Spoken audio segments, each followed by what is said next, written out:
Water resources. Water resources.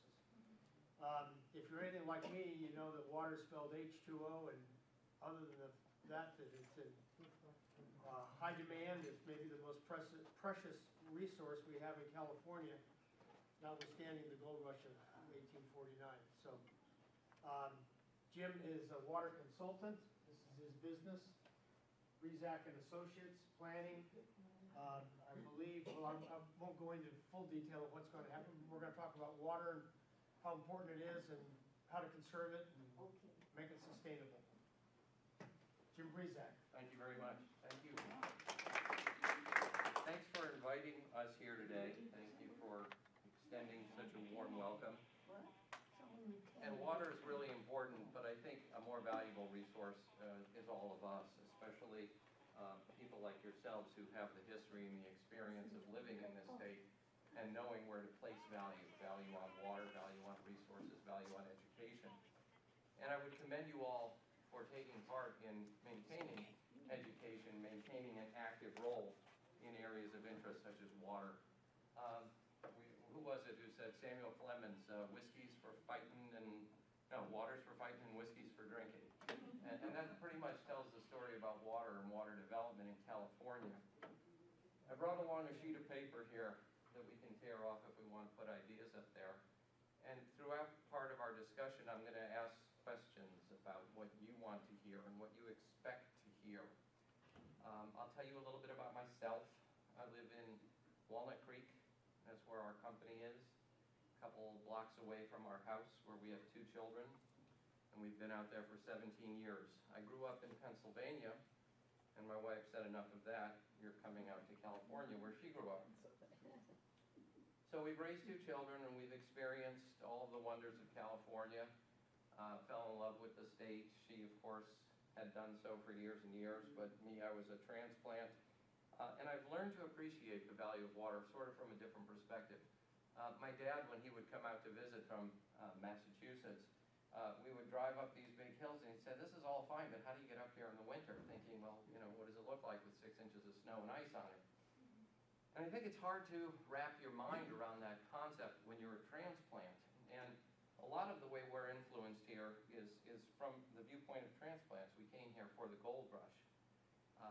And a lot of us have stayed on and grown and developed this land and the underlying resources to support us. But some of us still maintain what I would call as a gold rush mentality. We're out here to get our piece of gold, our little piece of property, our value in increased homes. And so we invest less time and resources in the community that we live in, and we don't really care day to day about things like water and air. And so we've evolved a set of laws and regulations that we try to live by that remind us that water is important. It's a scarce commodity. You can't really do too much unless you have an adequate and reliable supply of water. It's really hard to get on with life.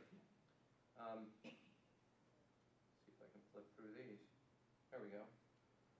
So one of the questions I'll ask, I mean, I have my own reasons why it's important to save water. It's important to save water so that I can raise my kids and, you know, have my house and maybe even put a little water on my front lawn or my ornamentals. Why do you think it's important to have water? What's the most important use of water that you can think of? Does anybody want to throw something out? Is it manufacturing? You can't live without it. It's absolutely Cooking? I'm sorry? You can't live without it. Can't live without it. I mean, it's a necessary part of life. Fills our cells, fills plant cells, cooking, eating, growing food, agricultural breadbasket of the nation. It provides electricity. Hydroelectric. Exactly. And that's a great renewable source of power. As long as we put dams up in the highlands where we can store our water, the controlled release of water lets us generate electricity. I'm concerned about the phrase save water. How would you save water? Seems to me it's a renewable resource. That's a really good point. I would agree.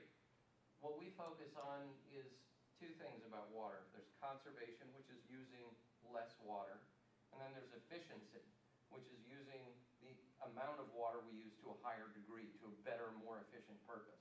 So I think that that's a correction that we'll make on these slides, because I'm going to do a similar class this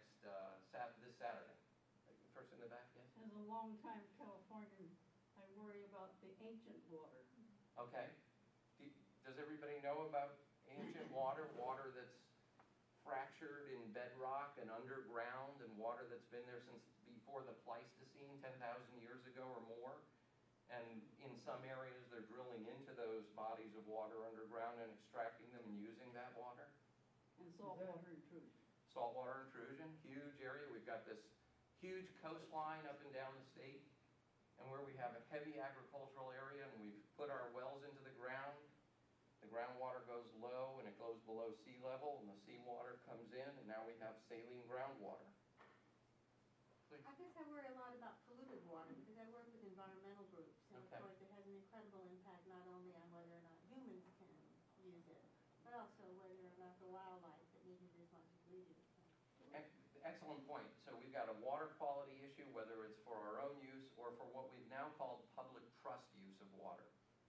Keeping water in the creeks, in the streams, in the rivers of the right quality with dissolved oxygen in it so that we can support the biota, the salmon, the macroinvertebrates that the salmon feed on, and other creatures that live and depend upon the clean source of reliable water. Excellent point.